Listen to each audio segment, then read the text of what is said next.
પર મેનેજમેન્ટને આખી જે આમ આદમી પાર્ટીની જે કાંઈ રિસોર્સિસ હતા, જે પ્રદેશના નેતાઓ હતા, દરેક જિલ્લાના જે પદાધિકારીઓ હતા, એ બધા વિસાવદર હતા.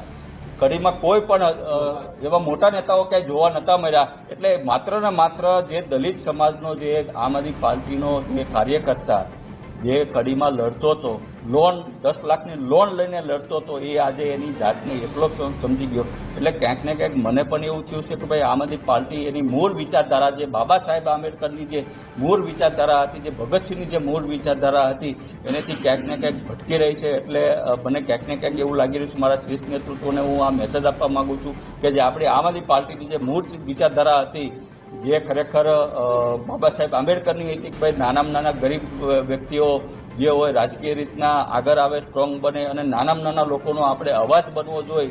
એની જગ્યાએ આપણે જો આવી રીતના જ્ઞાતિવાદી, જાતિવાદી જે પાસના કન્વીનરો જે હોય, જેને અનેક લોકોના ભોગ લીધા હોય, જ્યારે કોંગ્રેસની સભાઓ જ્યારે હતી 17માં, મેં જોયું છે બોટાદમાં કે એ લોકો જ્યારે કોંગ્રેસના મનોહર પટેલના એ 10-20 હજાર લઈને એને પ્રજા એના સંબોધનો કરતા હતા, એવા લોકોને જ્યારે જ્ઞાતિવાદી વ્યક્તિઓને, વિચારધારાઓ વ્યક્તિઓને જો તમે પાર્ટી આગળ કરશે અને જ્યારે દલિત સમાજના વ્યક્તિઓ, જે પછાત સમાજના મુદ્દાઓ તમે ભૂલી જશો તો ક્યાંક ને ક્યાંક અમારી પાર્ટી પોતાના વિચારો ઉપરથી અલગ.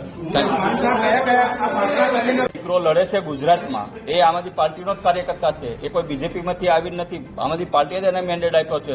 તો કડીમાં શા માટે રિસોર્સિસ ન લગાડવામાં આવ્યા? એટલે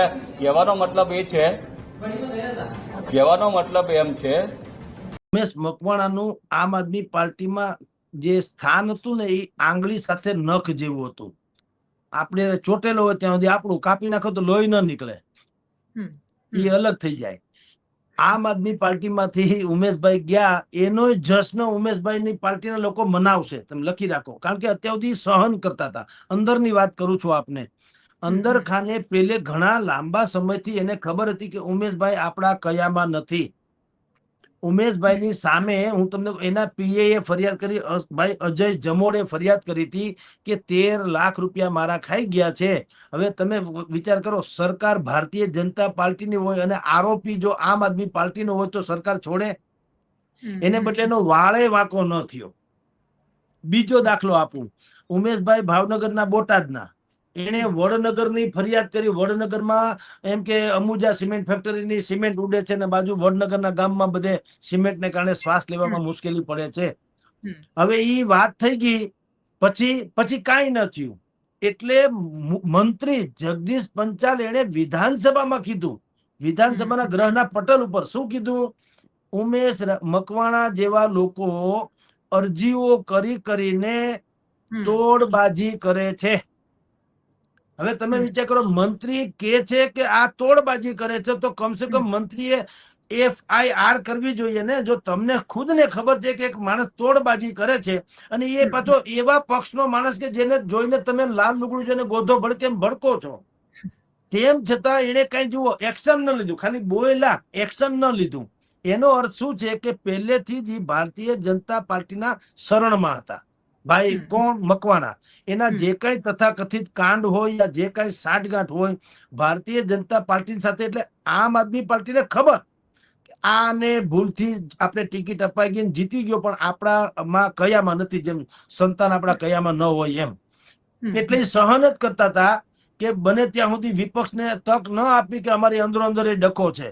એમાં વળી અત્યારે આ ડેવલપમેન્ટ આવ્યું ને મેં તો ડેવલપમેન્ટ પહેલા કીધેલું, છાપામાં છાપ્યું હતું ને અગાઉ કીધું કે એ પક્ષમાંથી રાજીનામું નહીં આપે, એ પોદળામાં હાથી ખૂતાડી રાખશે, દહીં દૂધ બેયમાં. હવે બેસશે આમ આદમી પાર્ટીની પાટલીએ વિધાન ભવનમાં અને કામ કરશે પાર્ટીની વિરુદ્ધમાં. કારણ કે અત્યારે હવે એને જે બધા ભાથામાંથી તીર કાઢે ને, એવું સૌથી છેલ્લામાં છેલ્લું તીર હોય એ બુદ્ધિપૂર્વકના 2 તીર કાઢી નાખ્યા કે ભાઈ દલિત સમાજનો ઉમેદવાર કડીમાં લડતો તો ન્યા કોઈ એ મદદ ન કરી આમ આદમી પાર્ટી, અહીંયા ગોપાલને જીતાડવા આવી ગયા વગેરે વગેરે. તો ભાઈ કોઈ ઉમેશ મકવાણાને પૂછે કે કડીમાં તમે કેટલી કરી, હાલો સભા. મિત્રો, આમ આદમી પાર્ટીએ એના શીર્ષ નેતૃત્વએ નિર્ણય લીધો છે કે પાર્ટી વિરુદ્ધ અને જનતા વિરુદ્ધ જે પણ પ્રવૃત્તિઓ કરશે એમને પાર્ટી ક્યારે સાંખી નહીં લે. ધારાસભ્ય શ્રી ઉમેશ મકવાણાની વારંવાર એમની વિસ્તારમાંથી પણ ફરિયાદો આવતી હતી. પાર્ટી વારંવાર એમને કહેતી હતી કે વિસ્તારમાં રહો, વિસ્તારમાંથી કેટલાય લોકોનો પણ ફરિયાદો આવતી હતી, વિવિધ પ્રકારની ફરિયાદો આવતી હતી, ભ્રષ્ટાચારની ફરિયાદો આવતી હતી.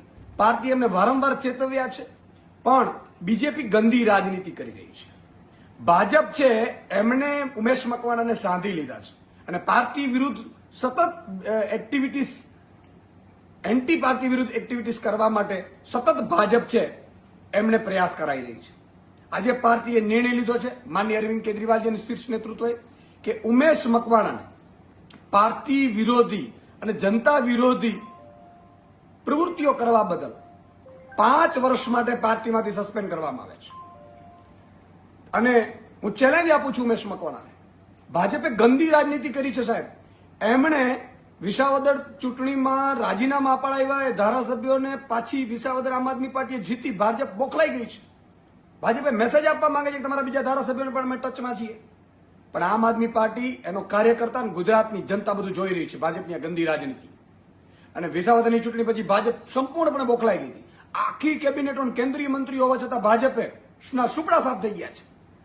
હમણાં સરપંચોની ચૂંટણીમાં પણ ભાજપના સુપડા સાફ થઈ ગયા છે. ત્યારે આ ઉમેશ મકવાણા જેવા વ્યક્તિઓને સાધીને ભાજપે આમ આદમી પાર્ટીને ડેમેજ કરવાની કોશિશ કરતી હોય તો એ ભૂલ ભરેલી છે. હું ઉમેશ મકવાણાજીને ચેલેન્જ આપું છું કે તમે ધારાસભ્ય તરીકે રાજીનામું આપીને ફરીથી ચૂંટણી જીતી બતાવો, તમારામાં હિંમત હોય. ભાજપને પણ ચેલેન્જ આપું છું કે આમ આદમી પાર્ટીની સામે ચૂંટણી લડવાની તાકાત હોય તો ઉમેશ મકવાણા રાજીનામું આપે અને તમે ટિકિટ આપો અને આમ આદમી પાર્ટી ચૂંટણી લડશે અને ત્યાંથી જીતીને બતાવો તમે બોટાદમાંથી. બોટાદની જનતા બધું જાણી રહી છે ને બોટાદની જનતા માટે અમે વારંવાર ઉમેશ મકવાણાને ચેતવ્યા છે. એમની વિરુદ્ધ કેટલી ફરિયાદો થઈ છે, કેટલી ફરિયાદો આવી છે, ભ્રષ્ટાચારની ફરિયાદો આવી છે. ક્યારેય આમ આદમી પાર્ટી ભ્રષ્ટાચારને સાંકી નહીં લે અને જેના કારણે એ પાર્ટીથી વારંવાર અમે કોશિશ કરી હતી વારંવાર એમને મનાવવાની, એમને સમજાવવાની કે ભાઈ તમે આ પ્રવૃત્તિઓમાં ના પડો.